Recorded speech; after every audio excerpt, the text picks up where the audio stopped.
Hello everyone. So today we are going to see about the JavaScript void that is being used widely across in the website development and web application development. So mostly we can see this JavaScript void in the hyperlinks. So what are these JavaScript voids and why we are using that in the hyperlinks? What is the actual usage for that? Today we are going to see that in with the simple examples. So we have seen this JavaScript void is being used in the hyperlinks. That is mainly to avoid the side effects of that particular site. Okay, let me walk through the particular example through my sample website or something. Say this is my sample website which has an iframe, and the iframe has a link and a particular content. So let me go through the code as well.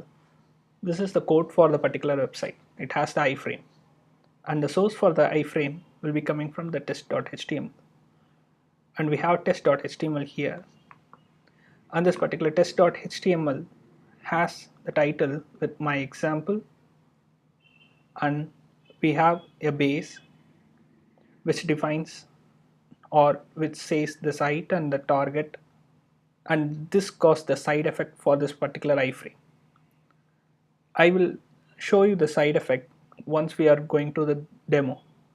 Then we have a body which has a link and we have the content. So what is the side effect that I'm talking about? This particular link has an event listener called on double click. So when you double click on a particular link, it will alert with the text called well done. So will that happen? We will see that. Okay, I will trying to double click this particular event, double click this particular link from this website, but I tried to double click the link, but it taken to me to a new site or the new page or a blank page loaded with a particular hash. That is what given in the base, and since the target is given as the blank one, it opens in a new window or a new tab. So this is the side effect that I am talking about. I tried to double click that, but it it took me to a different tab, or it opened a new tab and loaded that particular site for that iframe alone. So we have to avoid this when we are developing these kind of things with our website. So how can we avoid that? There comes your JavaScript void. So we can make use of this JavaScript void here within your links. JavaScript void. So what is actually happening is, like, you will encounter this JavaScript void while clicking on the single click. If it returns false or if it returns nothing, it won't go to a new page or something. This is how it will work.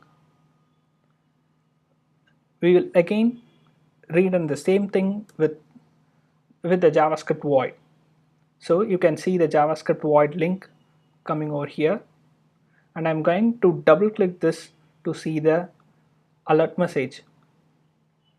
Well done. So this is how the JavaScript void works. Hope you enjoyed this learning. Thanks for watching.